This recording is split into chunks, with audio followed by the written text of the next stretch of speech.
Question number 9,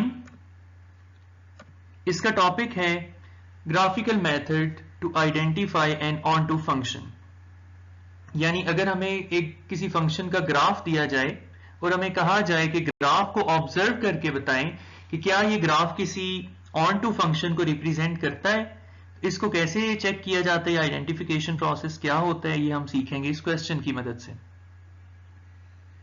question है आपके सामने कि which of the following graphs represents an onto function.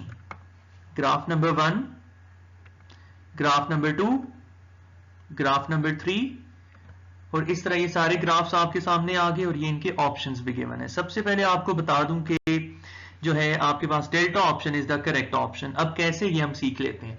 देखें, इसके लिए भी हॉरिजॉन्टल लाइन टेस्ट यूज होता है, लेकिन ये 1 to 1 फंक्शन के हॉरिजॉन्टल लाइन टेस्ट से थोड़ा सा डिफरेंट है।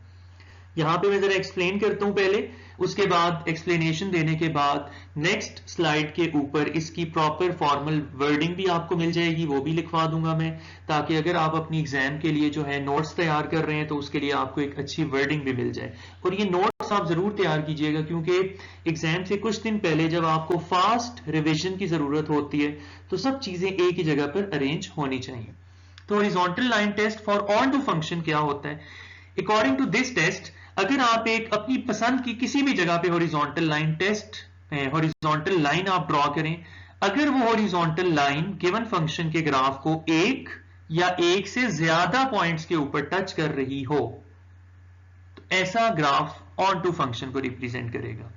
अगर एक भी लाइन आपको ऐसी मिल गई जो गिवन ग्राफ को टच ही नहीं कर रही किसी एक भी पॉइंट पे, तो फिर ऐसा ग्राफ ऑन टू फंक्शन को रिप्रेजेंट नहीं करेगा। याद रहे कि ये हॉरिजॉन्टल टेस्ट 1 to 1 के टेस्ट से डिफरेंट होता है, दोनों में एक डिफरेंस है। 1 to 1 के केस में आपके पास जो हॉरिजॉन्टल लाइन होती है, हर हॉरिजॉन्टल लाइन को सिर्फ एक ही पॉइंट पे टच करना चाहिए। दूसरी बात, अगर एक हॉरिजॉन्टल लाइन एक भी पॉइंट पे टच नहीं कर रही तो it doesn't matter in the case of 1 to 1 function, but onto functions के लिए ये मैटर करते हैं। अब आप जरा देखें, हमने दो बातें पढ़ी हैं कि किसी भी अपनी पसंद की जगह पे अगर हॉरिजॉन्टल लाइन ड्रॉ की जाए तो वो फंक्शन को एक या एक से ज्यादा पॉइंट्स पे टच करनी चाहिए। तो ये आपको नजर आई कि एक हॉरिजॉन्टल लाइन अपनी पसंद की जगह पे ड्रॉ की तो ये 2 पॉइंट्स पे टच कर गई। यहां से लगता ऐसे है कि शायद ये ऑन टू हो, बट ये ऑन टू नहीं है। क्यों? क्योंकि हमने कहा था कि हर हॉरिजॉन्टल लाइन कम से कम एक पॉइंट के ऊपर टच करनी चाहिए। लेकिन यहां पे आप देखें, आपको जरा दिखाने के लिए, अगर ये इस ग्राफ के नीचे इस जगह पे हॉरिजॉन्टल लाइन ड्रॉ करूं तो ये तो पैराबोला की शेप को, ग्राफ को टच ही नहीं कर रही, कहीं पे एक भी पॉइंट पे टच नहीं कर रही। तो फॉर दिस रीजन ये जो पहला ग्राफ है ये ऑन टू फंक्शन को रिप्रेजेंट नहीं कर रहा। For the same reason second जो ग्राफ है वो भी आपके पास ऑन टू फंक्शन को रिप्रेजेंट नहीं कर रहा। क्यों? क्योंकि आपको एक हॉरिजॉन्टल लाइन मैंने ऐसी शो करा दी जो गिवन फंक्शन के ग्राफ को एक भी पॉइंट पे टच नहीं कर रही। ग्राफ नंबर 3 में आप देखें, ये चूंकि इन्फिनिट ग्राफ है, ये इन्फिनिट लेंथ है इसकी और ये ऊपर मूव करता चला जाएगा, अनबाउंडेड है ये। तो फॉर दिस रीजन आप किसी भी जगह पे हॉरिजॉन्टल लाइन ड्रॉ कर लें, एटलीस्ट 1 पॉइंट पे वो लाजमी इंटरसेक्ट करेगी, बल्कि इस जगह पे तो एक से ज्यादा पॉइंट्स पे इंटरसेक्ट कर रही है। तो इसी तरह इंफिनिटी पर भी आप चले जाएं तो वो उसको टच करेगी।